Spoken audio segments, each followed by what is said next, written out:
Hey guys, good morning. Jacob Sparks here with Akemona.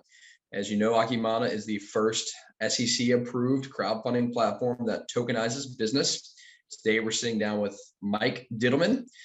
To go over a quick background on Mike Diddleman here, he's 25 years in the business of sports, working across the MLB, NBA, WNBA, teaching sports marketing and management at Columbia University. More recently has been working as a consultant for TBL, the basketball league, and recently announced that he's opening up a tokenization of the New York Admirals. So with that, Mike, good to be with you today. Thanks for joining me. And I want to jump into this project you recently announced. Thank you, Jacob. Appreciate you taking the time to talk. Yeah, of course. So I guess, can you give us a little bit more background on yourself, your experience, and then the project itself? Of course. So as you referenced, I've spent now over 25 years working in the business of sports, predominantly worked within sports media, but also with sports properties. So rose through the ranks within sports media. Then I was at the NBA league office, working on marketing partnerships for the NBA and really predominantly the WNBA. From there, went on to head up business development actually at the Harlem Globetrotters, where I learned a great deal about business operations and sports and sponsorship activation. Subsequently, I ran a business for Major League Baseball Advanced Media, MLB.com. And for the last 8 years now, I've been teaching, as you mentioned, at Columbia University, where my students are graduate students pursuing a master's degree in sports management. And over the last few years now, I've also been consulting for a variety of different sports entities, both media and events. One of those clients is the Basketball League. The Basketball League is now entering its 5th year. It's truly a minor league and a showcase league and a developmental league, enabling players to develop their skills, hone their skills, showcase their skills as they endeavor to climb the ranks in terms of professional basketball. Several players who have played in the TBL have gone on to play in Europe, and even a few have made either G League or NBA rosters by developing their skills in TBL. Similarly, former NBA players have used the TBL to further play basketball and extend their careers. There have been former NBA players who have played on a variety of different TBL teams. Through the work I've done with the commissioner, president, and CEO, respectively, of the TBL, they've afforded me the opportunity to take the reins of the New York City area franchise, the Admirals. And so now we're looking at tokenization as a means to raise funds to help us cover operating expenses of the Admirals for the upcoming season. The regular season for TBL for this year will be March. Will begin in March. We'll go through June, and we'll have playoffs then in early June and into the early summer. We are looking to secure a venue to hold the home games for the Admirals. But first and foremost, of course, we need to ensure that we have all of the operating expenses lined up, and we can build our business from there. Very nice. Well, it's definitely exciting. I believe it's the first tokenized sports team, so gonna really look forward to that. But I guess before we get into the actual sports to the Admirals, I want to take a step back and talk a little bit more about the TBL. So you kind of gave a high-level overview of the TBL, but I guess as a new, the basketball league, to me, as just a basketball fan, I've heard of the NBA, I've heard of the G League and such, and so how do you see TBL, the basketball league, emerging in mainstream, or even what do you see as the future of the TBL in the sports world? How do you think they play a role into it? Sure. So everyone certainly is familiar with minor league baseball and all of the different teams and even leagues within minor league baseball. TBL is no different. For this upcoming season, there will be 45 teams participating in the basketball league. That's fairly significant, right? There are only 32 NBA teams. There are even fewer G League. G, of course, stands for Gatorade. Gatorade pays the NBA a sponsorship for their minor league to be called the G League. Well, in terms of professional basketball in America, right, the hierarchy, of course, is the NBA, the G League, and our league, the TBL. So the TBL is really working to serve the need of players where athletes are looking for a place to develop their skills, showcase their skills, have the opportunity to truly play. They are compensated for playing on these teams. And they're using the TBL opportunity as truly an opportunity to showcase who they can be and what they can do. There are plans for subsequent years where there will be additional teams joining the league. 2 years from now, 3 years from now, we could see 60, even 80 teams in the basketball league. There's been great interest from a variety of different investors, a variety of different cities to have a team in this league because it really does serve communities. It really does serve athletes. And it gives even coaches an opportunity to develop their skills in and around the sports business. It's awesome. Yeah, I think it's kind of like you said. It's an opportunity for players to develop themselves and continue their love of the game, but do it at a more serious level and a more serious competitive level as well. And so I think it's awesome. I'm excited to see kind of how it grows throughout the United States. And as you mentioned, 45 teams is pretty significant. So the ability to bring that many teams, that many players together, organize them, and give them this opportunity to continue their career, or even start and then develop into their career. So I think it's awesome. So I guess to go into the project a little bit with the New York Admirals, want to ask you, why crowdfund? You've chosen to open up the team, tokenize it, crowdfund. Why are you opening up to the fans to invest? Sure. So look, professional sports, right? I'm here in the New York area. We've got the Knicks in New York City. We have the Nets in New York City and Brooklyn as well, right? There isn't necessarily that opportunity for the fans to truly get engaged with the team outside of buying tickets, buying merchandise, attending games, watching them on TV.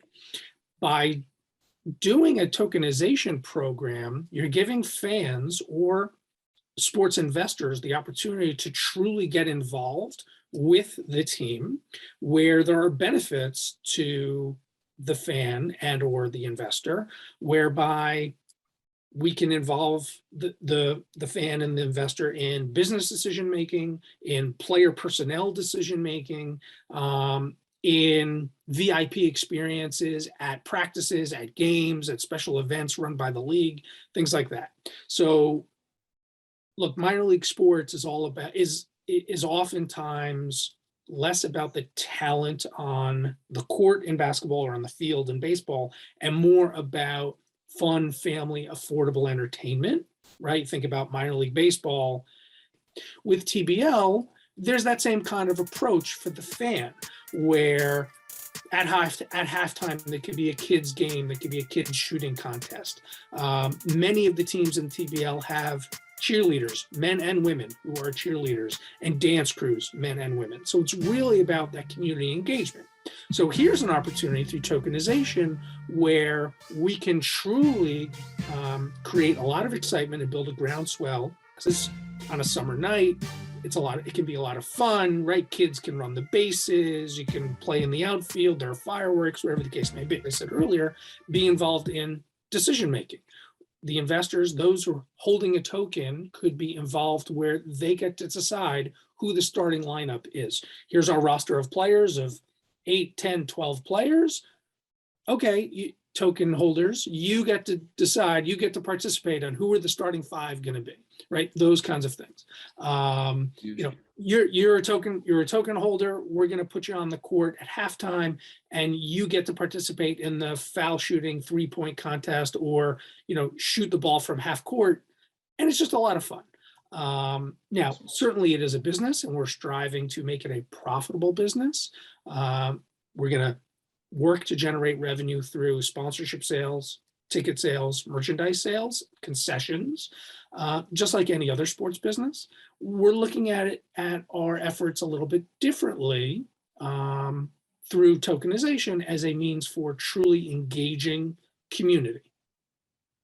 Yeah, that's awesome. Well, I will say though, to your point about folks not typically going to minor league games for the talent, I remember pretty distinctly. I did attend a minor league game because of the talent. Brandon Phillips was rehabbing an injury with the Reds, and he was playing for the Louisville Bats, and that was, for the price of the ticket, it was so entertaining, right? Like you get to see Brandon Phillips out there on second base, and it was awesome. But yeah, so either way, so we're talking about crowdfunding. We're using the word tokenization as well. So for folks who don't know, traditionally crowdfunding has been paper securities. You invest, you get a paper security back, but we're specifically doing this tokenization aspect of it. So what about the tokenization piece excites you? Is there something like, why tokenization, right? You could have chosen traditional crowdfunding where I give you some money, you give me back a piece of paper, it says I'm an investor, right? But why tokens? Why the tokenization aspect of it? Why blockchain? So it's funny, in talking to a good friend of mine just recently, he said, well, why don't you just do something on GoFundMe, right? If you're looking for people to give you money, do a GoFundMe. I said, I'm not looking for people to just give me money. I'm looking for people who are truly interested in being part of this business. Tokenization, right? They're going to own a token. It's on the blockchain. That is in theory, tangible asset. Yes, it's digital, but it's an asset that can be tracked, right? The blockchain enables us to understand provenance, ownership.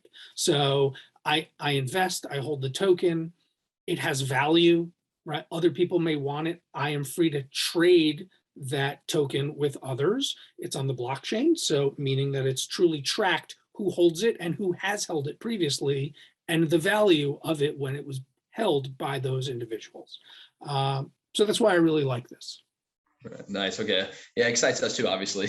And so I think the ability to expand access and reduce some of the friction to make the investment and the technology and so self-custody, some of the things you're alluding to there. So, well, I have to ask, you're bringing fans in to invest in the team and the sport, and why Akemona? Why'd you pick Akemona here, and what excites you about that, or why are you giving us a shot? So a few reasons. So number one of the key executives within your organization I've known for a number of years, certainly have kept track of his business successes and been very impressed by him. His name is Simon. And so having understood what the platform is and what it endeavors to do, it seems a perfect fit for what I'm trying to do with the TBL and subsequently, or rather more specifically, with the Admirals basketball franchise. The opportunity to be the first of its kind, to be a professional sports franchise that is offering tokenization, a portion of ownership to fans in this digital age, it is frankly very appealing and should be very attractive to others, I would imagine.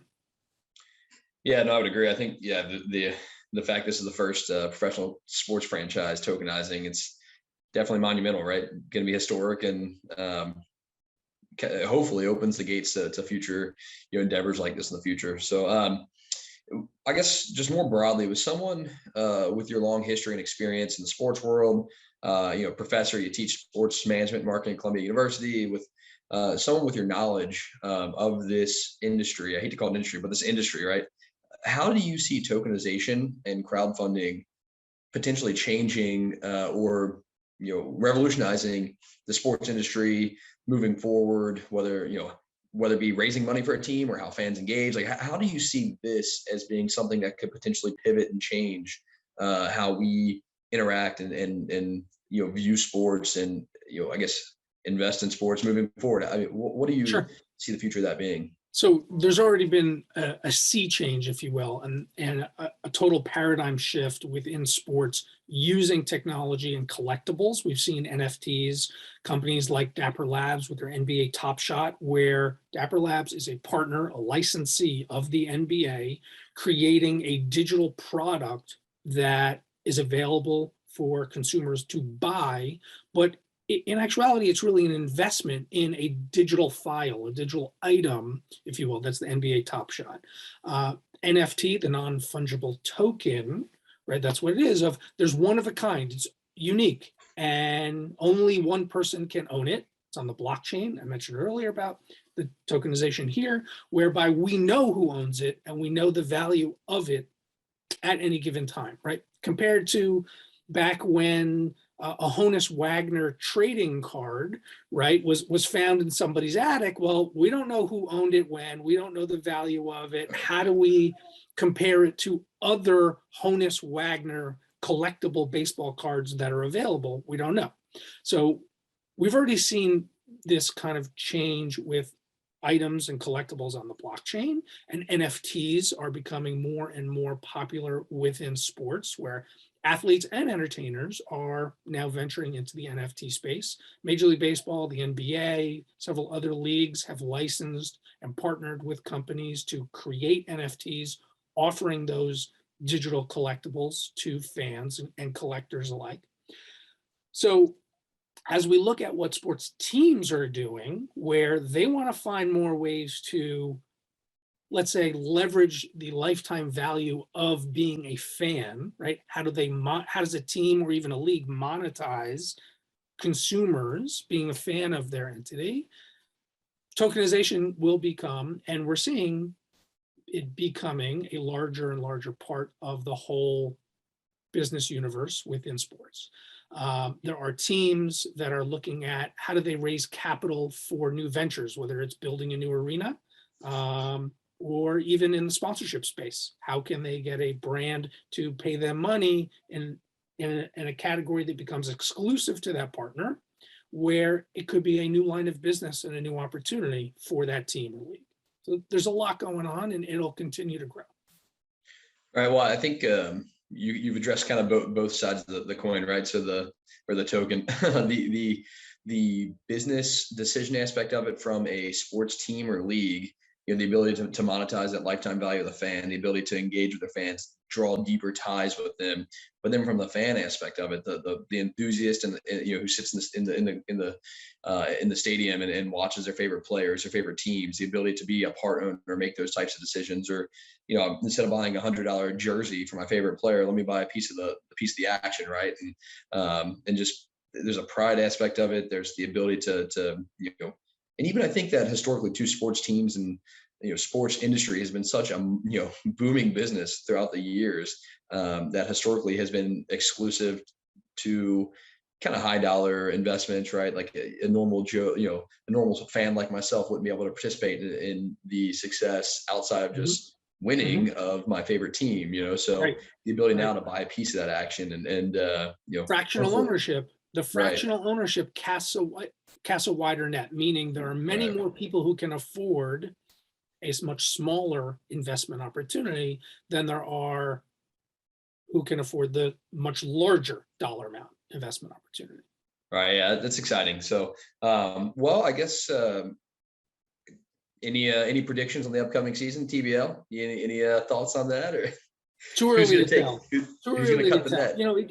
It's really all about player development, and Sure. so yes, there is some player movement during the course of the season, because by all means, these players want to rise the ranks in professional basketball, and so some of the better players will move on to teams in Europe and elsewhere, and maybe even the G League and NBA, hopefully for them.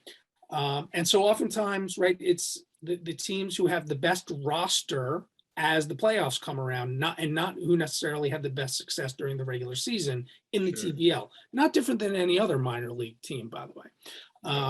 So no predictions as of yet. None. Okay. I was going to try to get one out of you, but all right. Well, I guess with that, thanks for sitting down with me today. Before we get out of here, where can people learn more about this project you got going? Where can people learn more about TBL or the Admirals or your company, your team? Where can Sure. we learn more? So I would encourage everyone to go to thebasketballleague.net, which is the website for TBL, right? Thebasketballleague.net. Our effort to raise funds to help underwrite the operating costs for the Admirals basketball team are listed on the platform, Akemona, AKEMONA.com. And we are actively looking to engage consumers to help us achieve our goals. Thanks, Mike. I'm excited. Good luck with the project, and we look forward to checking in with you as it goes live. Thank you so much. And thank you.